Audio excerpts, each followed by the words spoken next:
Հայրիկ ոնց ես։ Լավ։ Խնամքի կենտրոնում հանդիպել ենք, ցավը տանը։ Մենք քինա բարեկամներ ենք։ Այնքան ենք հանդիպել ես։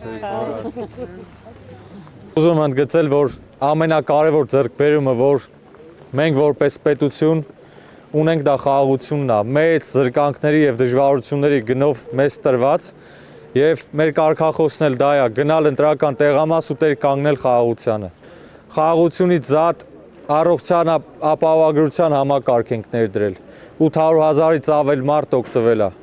Վիրահատություններ, ստենտավորումներ, դեղորայք, որ մարդիկ գնում են տեղատներից ստանում են, դուք էլ եք օգտվել, շատ լավ է, դուք էլ, շատ լավ է,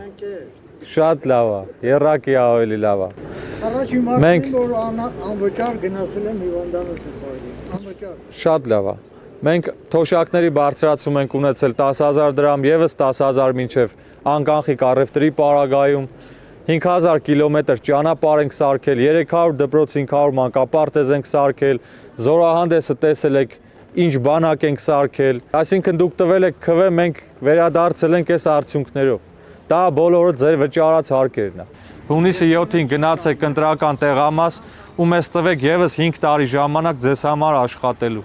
20 դուք եք որոշելու, Աստված առաջ։ 21 թվի հունիսին տվել եք 5 տարի, 5 տարի անց վերադարձել ենք այսքան արված աշխատանքով։ Մեզ տվեք եւս 5 տարի ժամանակ ձեզ համար աշխատելու։ Տներեք, եթե այսքան ձեր արած աշխատանքով սիտեն անի չգնահատեք։ Դիդուս լավ, եթե չընտրվեցիք, մենք լրիվ կորացինք։ Պես տղա մեկ չեք թե ես շնորհակալություն եմ հայտնում։ Ապրես։ Ես ուշ, որով եմ ցանկանում, իսկական Աստված ձեր հետ։ Ապրես։